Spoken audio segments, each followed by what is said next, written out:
ভাৰতবৰ্ষৰ বিৰোধী দল ৰাজনৈতিক শক্তিৰ বিৰোধী দলৰ উপদলপতি দায়িত্ব দিছে তাৰ পিছত আজি কেইদিনমান আগতেই অসমৰ প্ৰদেশ কংগ্ৰেছৰ সভাপতি দিছে কাৰণ এই প্ৰদেশ কংগ্ৰেছৰ সভাপতি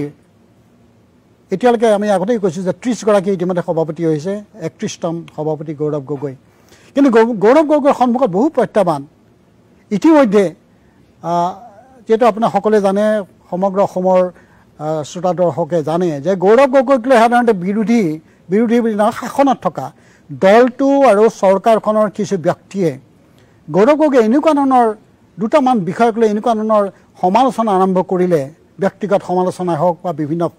প্ৰক্ৰিয়াৰে আৰু এই গোটেই প্ৰক্ৰিয়াৰে সমালোচনা কৰি গৌৰৱ গগৈক ৰাষ্ট্ৰীয় ৰাজনীতিত ইতিমধ্যে গৌৰৱ গগৈ যথেষ্ট শক্তিশালী খোপনি লৈ আছিল কিন্তু অসমৰ যে ৰাজ্যিক ৰাজনীতিত গৌৰৱ গগৈক অতি প্ৰাসংগিক কৰি তুলিলে গগৈ ডাঙৰীয়া আপুনি ভাবেনে এই কথাটো প্ৰথমতে মই ক'ব লাগিব যে আপোনাৰ এই কথা কওঁতে মোৰ এটা কাহিনী লৈ মনত পৰিলে হেয়া হৈছিল যোৰহাট লোকসভা নিৰ্বাচনৰ প্ৰচাৰৰ মাজত মই তিতাবৰৰ এটা যাত্ৰাৰ পৰা এটা মঞ্চৰ পৰা এটা ৰাজনৈতিক সভা পৰা ওলাইছিলোঁ ৰাস্তাৰ সন্মুখতে এগৰাকী ছোৱালী মানে বয়স প্ৰায় 25 বছৰ হ'বগৈ মোক চাই কান্দিব ল'লে মই সুধিলোঁ কি হ'ল মই ভাবিলোঁ যে তেখেতৰ কোনোবা পৰিয়ালৰ ভিতৰত কোনোবা অসুস্থ নেকি কিবা সহায় বিচাৰিছে নেকি তাই মাত্ৰ কান্দি মোক এটা কথা ক'লে যে আপুনি আহক আমাক বচাওক আমাক উদ্ধাৰ কৰক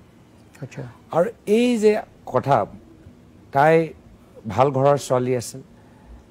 কোনো মানে আৰ্থিক সংকট নাই কোনো তেওঁ একো শাৰীৰিকভাৱে বা কোনো পৰিয়ালৰ ভিতৰত কোনো অসুস্থ নহয় কিন্তু সেই যে তেওঁ যে এটা সাফোকেশন ফিল কৰি আছে আমাক উদ্ধাৰ কৰক আমাক বচাওক আজি মোৰ চিন্তাটো হ'ল হেতু যে অসমৰ ৰাইজ ভুগি আছে আৰু অসমৰ ৰাইজক উদ্ধাৰ কৰিব লাগিব আৰু অসমৰ ৰাইজক উদ্ধাৰ কৰোঁতে কংগ্ৰেছ এটা শক্তিশালী ভূমিকা গ্ৰহণ কৰিব লাগিব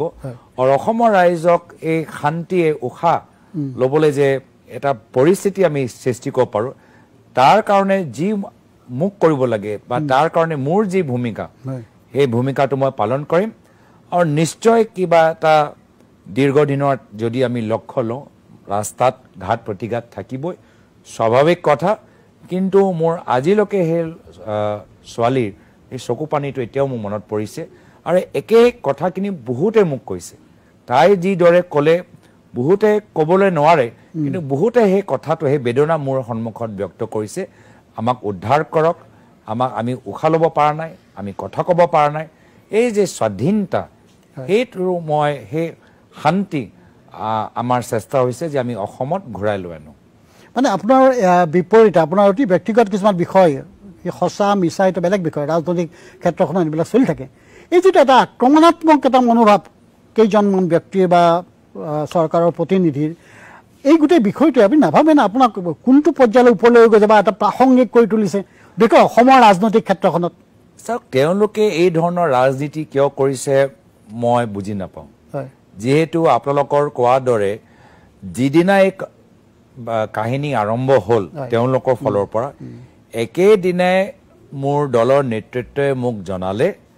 যে তেওঁলোকে কংগ্ৰেছৰ পৰা ভয় কৰিছে মই ৰাহুল গান্ধী ডাঙৰীয়াক লগ পাই আহিলোঁ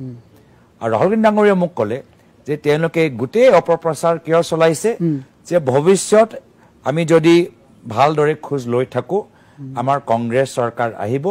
আৰু চৰকাৰ আহিলে তেওঁলোকে যে ইমান বছৰৰ পৰা অপৰাধ কৰি আছে তাৰ প্ৰাশ্চিত তেওঁলোকে কৰিব তাৰ উত্তৰ তেওঁলোকে দিব লাগিব আৰু সেই ভয়তে আজি তেওঁলোকে এই ধৰণৰ অপপ্ৰচাৰ কৰি আছে তো এটা মানে আমাৰ কংগ্ৰেছৰ নেতৃত্ব মোৰ ওপৰত বিশ্বাস তেওঁলোকৰ প্ৰচাৰৰ পৰা আৰু বাঢ়িয়ে গ'ল মানে এইসকলে যিসকল শাসনত আছে তেওঁলোকে অসমৰ ৰাজনীতিত আপুনি অসমৰ যিটো ৰাজনৈতিক ক্ষেত্ৰখনত সক্ৰিয়ভাৱে অহাটো তেওঁলোকে নিবিচাৰে নেকি মোৰ দলৰ নেতৃত্ব সেইটো ভাবে মোৰ দলৰ নেতৃত্ব আপুনি যি কথা ক'লে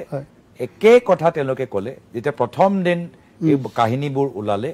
মোৰ দলৰ এজন জ্যেষ্ঠ মানুহে মোক ফোন কৰিছে আৰু আপুনি যি কথা ক'লে এই একে কথা তেওঁ মোক কৈছে আৰু এটা দিশ সাধাৰণতে খুব আলোচনা হয় সেই কথাটো হ'ল যে যেতিয়া আপুনি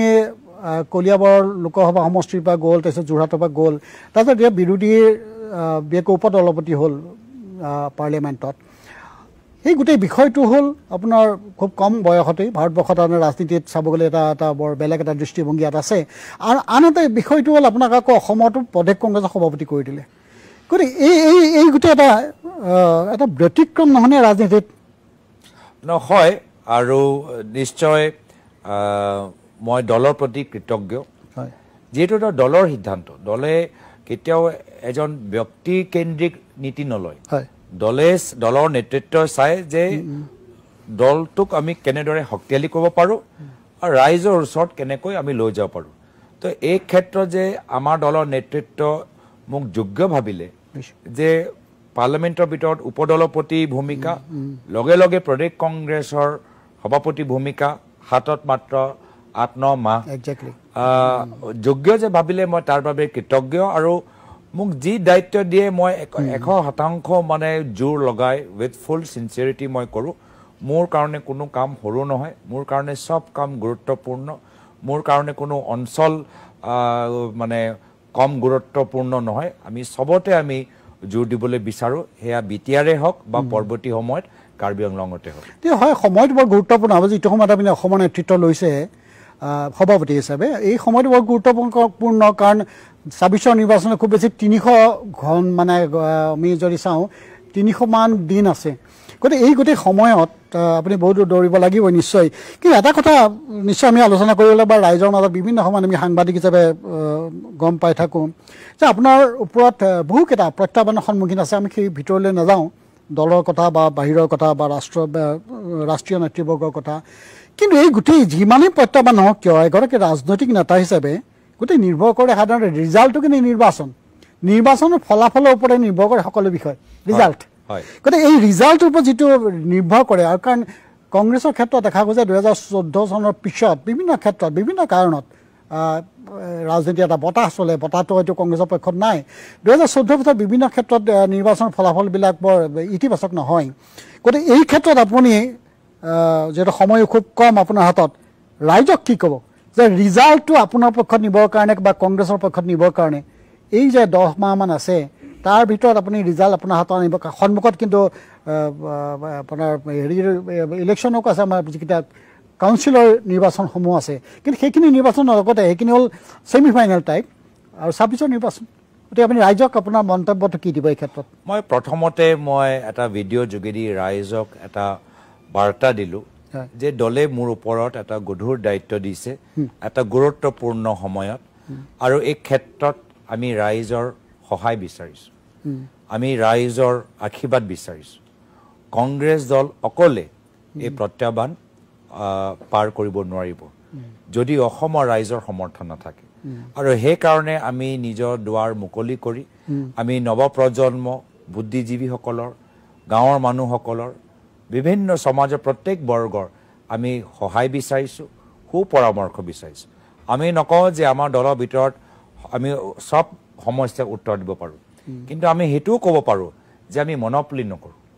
বৰ্তমান অসমত এটা মনপলি চলি আছে, ক্ষমতা মনপলি, ধনৰ মনপলি, পলিচি মেকিং মনপলি। আমি মনপলিৰ ওপৰত আমি বিশ্বাস নকৰোঁ, আমি বিকেন্দ্ৰীকৰণৰ ওপৰত বিশ্বাস কৰোঁ। তো সেইকাৰণে মোৰ ওচৰত প্ৰথম দিনতো একে বাৰ্তা যে ৰাইজক যে আমাক সহায় কৰক, সুপৰামৰ্শ দিয়ক, আৰু আজিও সেই একে বাৰ্তা মই দিবলৈ বিচাৰিছোঁ। অতি গুৰুত্বপূৰ্ণ বিষয় এইটোৱেই সাধাৰণতে এটা অভিজ্ঞ ৰাজনৈতিক নেতাৰ বক্তব্য। কাৰণ দুদিনমান মই ক্ষেত্ৰত দেখিছোঁ আপুনি এছেম্বলিলৈ গৈছিলে, এছেম্বলিত গৈ পেলাই ওলাই আহি পেলাই এটা বৰ সাংঘাতিক এটা বক্তব্য দিছিল। সেই বক্তব্যটোৱে সকলো মানুহকে, যিমানবিলাক আমি বৌদ্ধিক ক্ষেত্ৰৰ লগত মানুহ পাওঁ জড়িত হৈ থকা মানুহ, সকলোৱে আপোনাৰ ক্ষেত্ৰত এইটো ক্ষেত্ৰত খুব ইতিবাচক তেওঁলোকে মন্তব্য দিছে। সেইটো হ'ল কি, বিধানসভাৰ মজিয়া সংবিধানৰ ভিত্তিত চলে, বিধানসভা মজিয়া এখন বাহিৰত, বিধানসভাৰ বাহিৰত ৰাজনৈতিক দৃষ্টিভংগীৰে চলে। গতিকে এইটো এটা আপোনাৰ সাংঘাতিক বক্তব্য দিলে। তথাপিও আপুনি আকৌ এবাৰ কথাটো এনালাইচিছ কৰি ক'ব নেকি যে এই যে বিধানসভাৰ আজি যি বিধানসভা চলি আহিছে, আগতে কিন্তু আমি এনে পৰ্যায়ত দেখা নাছিলোঁ, কাৰণ আমি বহুত বছৰ পৰা বিধানসভা লক্ষ্য কৰোঁ, আমি চাওঁ, ভিতৰতে যাওঁ। এই ক্ষেত্ৰত আমি দেখা নাই নে কোনটো পৰ্যায়লৈকে গৈ আছে বিধানসভাখন? চাওক, প্ৰধানমন্ত্ৰী মোদী ডাঙৰীয়া নিজে কয় যে পাৰ্লামেণ্ট হ'ল লোকতন্ত্ৰৰ মন্দিৰ। আৰু মন্দিৰ হিচাপে যদি আমি গ্ৰহণ কৰোঁ তেতিয়াহ'লে এটা পবিত্ৰতা থাকে আমি যি টি কথা তাত ক'ব নোৱাৰোঁ এটা দায়িত্ব সহকাৰে কথা ক'ব লাগে নিজৰ ৰাজনৈতিক আমাৰ যুদ্ধ থাকিব পাৰে ৰাজনৈতিকভাৱে আমি শত্ৰু হ'ব পাৰোঁ পলিটিকেল অপনেণ্ট কিন্তু এটা সীমা এটা মৰ্যাদা থাকিব লাগে যিহেতু আমি লোকতন্ত্ৰ এটা মন্দিৰত আমি নিজৰ কথাবোৰ কৈ আছোঁ আৰু সেয়া হ'ল সেই একেই নিয়ম সেই একে পৰম্পৰা বিধানসভা সদনৰ ভিতৰতো আজি তাত সেই একে পালন কৰিব লাগে মই যিমানবোৰ এইকেইটা দিন চাই আছোঁ সেইদিনাৰ কথাও নহয় যোৱা 2-3 বছৰৰ পৰাই মই চাই আছোঁ যে কিছুমান কথা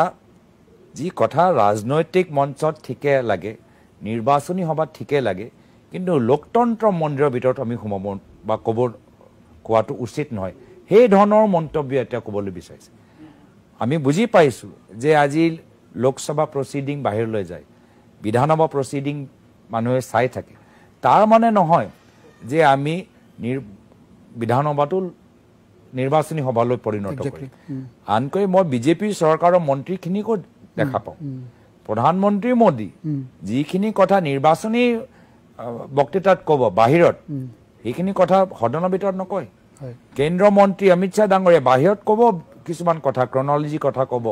কিন্তু ভিতৰত নকয় যিহেতু সকলোৱে তেওঁলোকে এই পাৰ্লামেণ্টৰ পবিত্ৰতা মৰ্যাদাটো বুজি পায় কিবা কাৰণত যোৱা 2-3 বছৰৰ ভিতৰত বিশেষ কিছুমান মানুহে ভাবে যে তেওঁলোকে নিজৰ কাৰ্যালয়ত বহি আছে নিজৰ কাৰ্যকৰ্তাসকলৰ লগত কথাখিনি পাতি আছে বা নিজৰ কৰ্মী সভাত তেওঁলোকে বক্তৃতা দি আছে আৰু সেইকাৰণে বিধানসভাত যে আমাৰ ষ্টেণ্ডাৰ্ড অলপ তললৈ গৈ আছে যি বিধানসভাত